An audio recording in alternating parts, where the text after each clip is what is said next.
दर्जन के हिसाब से बिक रहे हैं तो चिकन के दाम 1000 रुपए के पार निकल गए। गोश्त की कीमत के लिए पाकिस्तान में लोग 1200 रुपए तक अदा कर रहे हैं और बच्चों के दूध खरीदने के लिए 125 रुपए दाम चुका रहे हैं। इतना ही नहीं, पाकिस्तान की सब्जी मंडी में हाहाकार मचा हुआ है। भारत से कॉटन के बाद अब पाकिस्तान की हुकूमत को चीन के आयात पर फैसले करना है। ऐसे में देखना लाजमी है कि क्या भारत पाकिस्तान के सामने अपनी कुछ बातें रखकर उन्हें शर्तों की शक्ल दे सकता है या नहीं। ये पाकिस्तान की मजबूरी है भारत से अच्छे संबंध बनाना। पाकिस्तान चाहे भारत से व्यापार करना उनके हक में बेहतर है, उनके लिए ये बेहतर है। भारत की इकोनॉमी पे 4-5 बिलियन डॉलर के ट्रेड का कोई खास असर नहीं पड़ता। लेकिन भारत के कुछ उसूल हैं, भारत उन उसूलों पे चलता है, उनको देखते हुए ही वो नतीजा लेगा। इमरान खान ये बात अच्छी तरह जानते हैं कि इस बढ़ती महंगाई के साइड इफेक्ट बेहद भयानक हो सकते हैं। ऐसे में अगर भारत के साथ रिश्तों की मिठास फिर से घुल गई तो इमरान खान और उनकी सत्ता को फिर से ऑक्सीजन मिल जाएगी। फ्रांस से 3 रफाल लड़ाकू विमानों का चौथा जत्था बुधवार शाम भारत पहुंच गया। इन विमानों के आने से भारतीय वायुसेना की हमला करने की क्षमता में और इजाफा होगा। वायुसेना ने बताया कि ये विमान फ्रांस से भारत आने के दौरान रास्ते में कहीं भी नहीं रुके और संयुक्त अरब अमीरात के वायुसेना टैंकरों ने आसमान में ही इन विमानों में ईंधन भरा।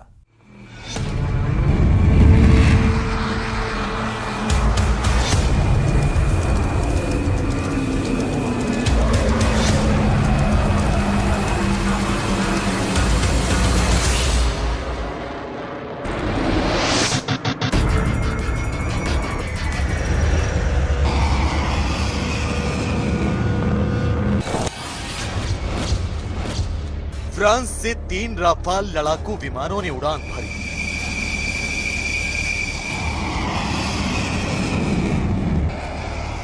एक एक कर तीनों राफाल फाइटर जेट आसमान की ऊंचाइयों को छूने लगे।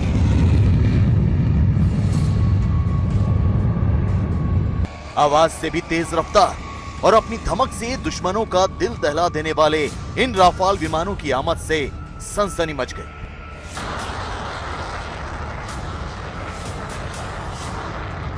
चीन और पाकिस्तान सेना के पसीने छूटने लगे क्योंकि ये नए वायुवीर भारतीय वायुसेना की ताकत को बढ़ाने के साथ उस मोर्चे पर तैनात किए जाएंगे जहां से पलक झपकते ही दुश्मनों को सबक सिखाया जा सकता है। तो आपको बता दें कि तीनों राफाल लड़ाकू विमानों ने फ्रांस से हिंदुस्तान की लगभग 7000 किलोमीटर की दूरी बिना रुके तय की। यूएई में ही तीनों विमानों में एयर टू एयर रिफ्यूलिंग की गई, यानी उड़ान के दौरान आसमान में ही ईंधन भरा गया। भारत ने फ्रांस से 36 रफाल लड़ाकू विमान खरीदे हैं, जिनमें से 21 रफाल विमानों को फ्रांस भारत को सौंप चुका है। हालांकि अभी तक 11 लड़ाकू विमान ही भारत आए हैं और ये सभी 11 अंबाला स्थित गोल्डन एरो स्क्वाड्रन का हिस्सा हैं। जाहिर है 3 नए राफाल के आने से भारतीय वायुसेना की ताकत कई गुना बढ़ गई है। अब वायुसेना में राफाल लड़ाकू विमानों की संख्या 14 हो गई है, जिन्हें वायुसेना जरूरत के हिसाब से कहीं भी इस्तेमाल कर सकती है। लेकिन राफाल स्क्वाड्रन की पहली जिम्मेदारी देश के पश्चिम और उत्तर में चीन पाकिस्तान से जुड़ी हवाई सीमा को महफूज रखना है। तो बड़ा सवाल ये कि इन 3 वायु रक्षकों की तैनाती होगी कहां?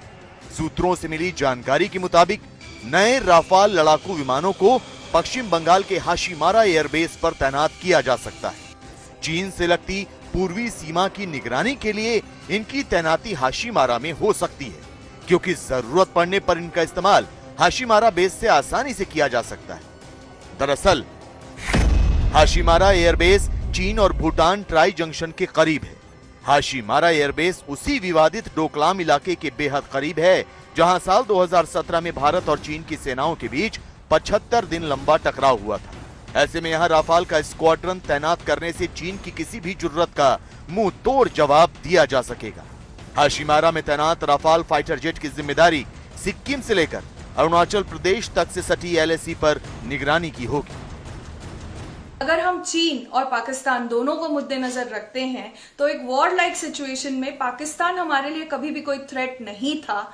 जहां तक चीन का सवाल है, चीन के जितने भी एयर बेसेस हैं वो तिब्बत के आसपास हैं, यानी कि बहुत हाई अल्टीट्यूड पर हैं। और हमारा रफाल जब उड़ता है तब वह फुल फ्यूल और फुल लोड लेकर उड़ सकता है, वेयरएज जो चीन के बेस से उड़ने वाले उसके जहाज हैं, बेशक वो उनके चेंगडू J-20 ही क्यों ना हो, वह भी फुल फ्यूल फुल लोड के साथ नहीं उड़ सकते। हालांकि अभी तक हाशिमारा एयरबेस पर राफाल के लिए तैयार किए गए इंफ्रास्ट्रक्चर और नए रनवे के बारे में ज्यादा जानकारी साझा नहीं की गई है, लेकिन चीन की चालबाजियों को देखते हुए अंदाजा लगाया जा रहा है कि फ्रांस से आए नए राफाल विमानों को यहीं तैनात किया जाएगा।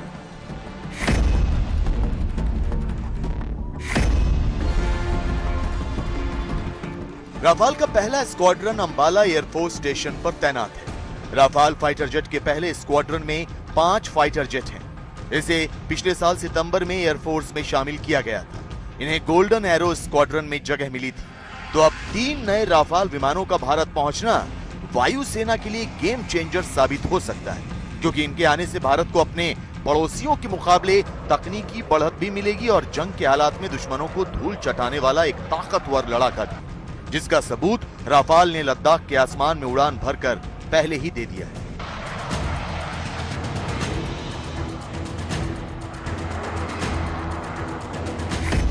राफाल में 3 तरह की मिसाइल लगाई जा सकती हैं। हवा से हवा में मार करने वाली मीटियोर मिसाइल, हवा से जमीन में मार करने वाली स्कैल्प मिसाइल और हैमर मिसाइल को फिट किया जा सकता है। राफाल लड़ाकू विमान स्टार्ट होते ही ऊंचाई तक पहुंचने में दूसरे विमानों से काफी आगे हैं। राफाल 1 मिनट में 18,000 मीटर की ऊंचाई पर जा सकता है। एक बार ईंधन भरने पर यह लगातार 10 घंटे की उड़ान भर सकता है। ये हवा में ही ईंधन भर सकता है, जैसा इसने फ्रांस से भारत आते हुए किया भी है। राफाल पर लगी गन 1 मिनट में 2500 राउंड फायर करने में सक्षम है। राफाल का रडार सिस्टम 100 किलोमीटर के दायरे में एक बार में एक साथ 40 टारगेट की पहचान कर सकता है। इसके अलावा भारत को मिले राफाल लड़ाकू विमान करीब 24,500 किलोग्राम तक का वजन उठाकर ले जाने में सक्षम है, जबकि 60 घंटे अतिरिक्त उड़ान की भी गारंटी है। राफाल अगर हम देखें तो राफाल की कैपेबिलिटीज को अफगानिस्तान, इराक, सीरिया, लीबिया, माली ऐसे कई देशों में वॉर जोन में देखा गया है, इसकी काबिलियत को परखा गया है। तो इसका जो ओमनी रोल की कैपेबिलिटी जिस पर हम बार बार बात करते हैं, ये बताई हुई है, जांची हुई है, परखी हुई है। नेचुरली उस पर भरोसा ज्यादा किया जा सकता है। जाहिर है राफाल दुश्मनों का काल साबित होगा। इसकी मारक क्षमता से चीन और पाकिस्तान की साजिशों को नाकाम किया जा सकेगा। तो भारत के दुश्मन देशों के लिए परेशानी का सबब यह है कि अभी तो 3 लड़ाकू विमान यानी कुल मिलाकर 14 राफाल ही भारत आए हैं। इन लड़ाकू विमानों की एक और नई खेप अप्रैल के आखिर में आएगी, जिसमें 3 की जगह 5 राफाल लड़ाकू विमान होंगे। रुकते हैं एक छोटे से ब्रेक के लिए, कहीं जाइएगा नहीं, जल्द हाजिर हो रहे हैं।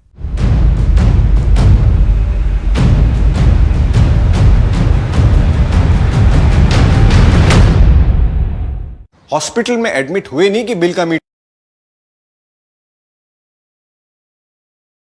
बड़ा फायदा, ये स्पेशल ऑफर है अगले 15 दिनों तक। साथ ही मिलेगा हमारी वेबसाइट पर प्रमोशन। आज ही मेल करें sales@nw18.com पर। न्यूज 18 इंडिया आपका पसंदीदा नेशनल न्यूज चैनल उपलब्ध है टाटा स्काई के चैनल नंबर 519 और एयरटेल के चैनल नंबर 318 पर। कोरोना की हर खबर देखते रहिए न्यूज 18 इंडिया पर। भैया राम राम, नमस्कार। बाहर ना जाना, कुछ बता रहे हैं, कुछ चेता रहे हैं। आपने लॉकडाउन के दौरान देखा कि हम क्या कर रहे हैं। कोरोना काल में लोग एक दूसरे को समझा रहे हैं। बड़े बड़े लोग वीडियो बना रहे हैं। आप